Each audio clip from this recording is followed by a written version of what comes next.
अतिशय महत्त्वाचं अशा प्रकारचे वर्ष आहे। एकीकडे आपण सगळे लोक ज्या प्रक्रियेतनं निवडून येतो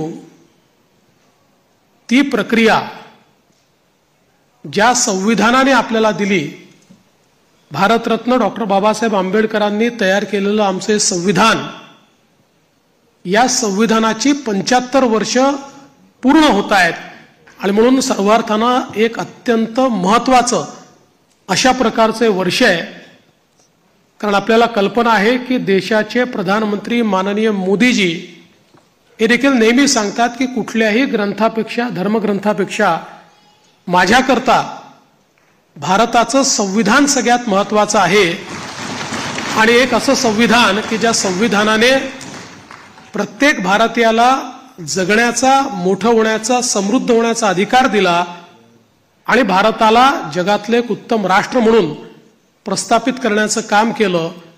अशा या संविधानाच्या 75 वर्ष पूर्ण होणाऱ्या अमृत महोत्सवी वर्षात पुन्हा एकदा या ठिकाणी आपण सरकार स्थापन करतोय।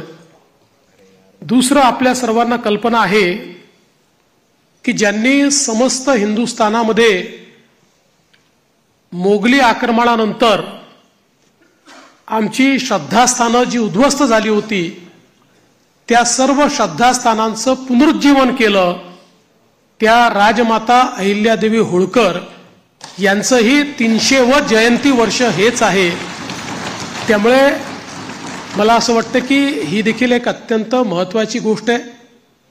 त्यासोबत ज्यांनी इंग्रजांच्या विरुद्ध जल, जमीन आणि जंगल वाचवण्याचा लढा उभारला आणि खऱ्या अर्थानं इंग्रजांना सळो की पळो करून सोडलं, ते भगवान बिरसा मुंडा यांचीही 125वी जयंतीचं हे वर्ष या ठिकाणी आपण साजरं करतोय।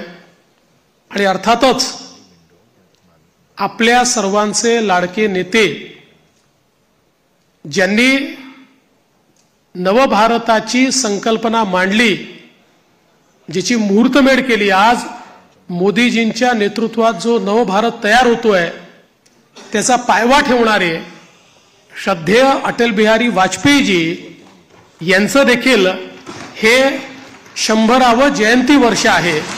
त्यामुळे अशा या अत्यंत महत्त्वपूर्ण वर्षामध्ये महाराष्ट्राच्या जनतेने ही सगळी जबाबदारी आज महायुतीवर या ठिकाणी सोपवलेली आहे।